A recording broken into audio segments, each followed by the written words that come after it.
మరి పండిత్ జవహర్లాల్ నెహ్రూ గారు ఆ రోజున వారు ప్రాధాన్యత వ్యవసాయానికి పెట్టుకోవడం జరిగింది. వ్యవసాయానికి పండించాలంటే రెండు కావాలి, ఒకటి నీరు, ఒకటి కరెంటు. అందుకే వారు ఏం చేసారు, ఇమ్మీడియట్లీ కరెంటు కావాలి, నీరు కావాలి కాబట్టి ఇమ్మీడియట్లీ వారు డ్యామ్ల యొక్క ప్రాధాన్యత పెట్టుకోవడం జరిగింది. అందుకే మన కృష్ణా పరివార ప్రాంతం ఏదైతే ఉందో, ఇప్పుడు సపోజు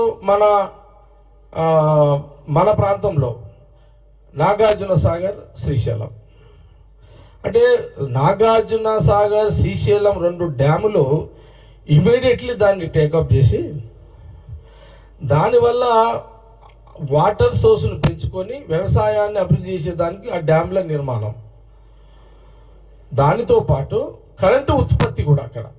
అంటే డ్యాము నిర్మించాలి అని అంటే డ్యాము వల్ల నీళ్లను అక్కడ డ్యాములో నిలుపుకొని దాన్ని వ్యవసాయంగా వాడుకోవాలి, అక్కడనే విద్యుత్ కూడా జనరేట్ చేయాలి.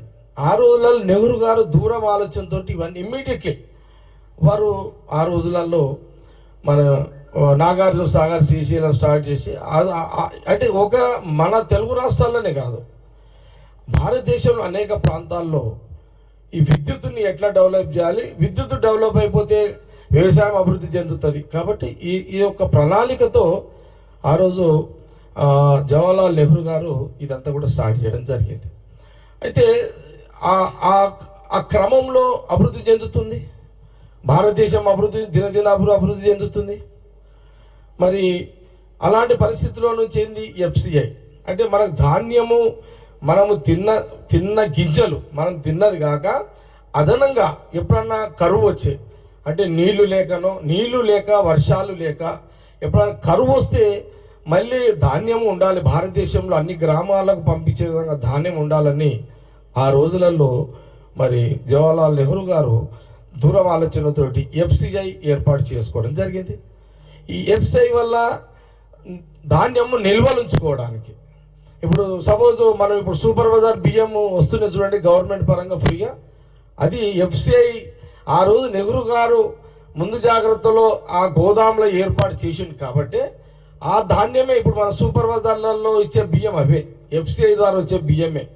సెంట్రల్ గవర్నమెంట్లో అట్లా తయారు చేసి పెట్టారు ఆ రోజు జవహర్లాల్ నెహ్రూ గారు. అంటే ఎంత ముందు చూపు చూడండి. ఆ రోజు నెహ్రూ ప్రధానమంత్రిగా ఉన్నప్పుడు భారతదేశం యొక్క జనాభా 40 కోట్లు, ఈరోజు భారతదేశం యొక్క జనాభా 140 కోట్లు.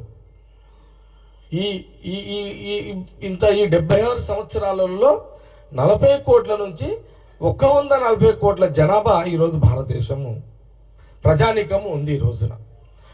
కాబట్టి వ్యవసాయాన్ని అభివృద్ధి చేసుకుంటూ ఇండస్ట్రియల్గా కూడా అభివృద్ధి చేసుకోవాలని, అంటే మనమే అన్ని ఉత్పత్తులు చేసుకోవాలి, సూది కానీ ఏదైనా దారం కానీ బట్ట కానీ ఏదైనా మనము ఒకరి మీద డిపెండ్ కావద్దని మన దేశంలో ఉన్నటువంటి వసతులను ఈ రకంగా ఏర్పాటు చేసుకొని క్రమక్రమంగా 16 సంవత్సరాల్లో వారు అనేక ఇలాంటి ముందు చూపు జాగ్రత్తలు ఇట్లా ఆ రోజు తీసుకోవడం జరిగింది.